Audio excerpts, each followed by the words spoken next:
პეტრე და პავლე ითვლებიან როგორც უმაღლესი, პირველი, უпроსტորეთ უპირველესი მოციქულები, მოციქულთა თავნი. და პავლე მოციქული არ არის 12 მოციქულთა რიცხვში.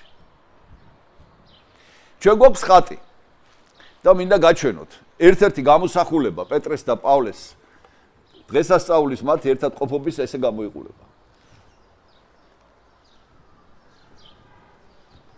რატო არიან პეტრე და პავლე ამ ხატზე ასე შეიძლება ითქვას ერთად ჩახუტებულები? ეს არის მათი ძმური სიყვარულის გამოხატულება. თუ ეს არის რაიმე სხვა სიმბოლო.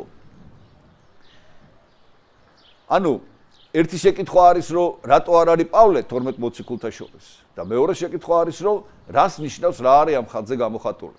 რატო არიან ესე, რას ნიშნავს მათი ასეთი ამბავი, მათი ასეთი შეერთება? რა სიმბოლურ მნიშვნელობას ატარებს? და როდესაც ქრისტე განკაცდა პირველ რიგში, რა თქმა უნდა, ებრაელებისთვის იქადაგა.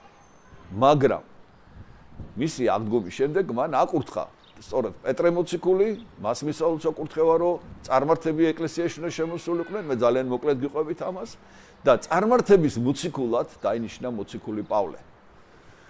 პავლე ეს არის ის, ვინც იქადაგა წარმართებში ქრისტიანობა და წარმართები შემოიყვანა საეკლესიო სივრცეში, რომელშიც ისინი ადრე არ იმყოფებოდნენ.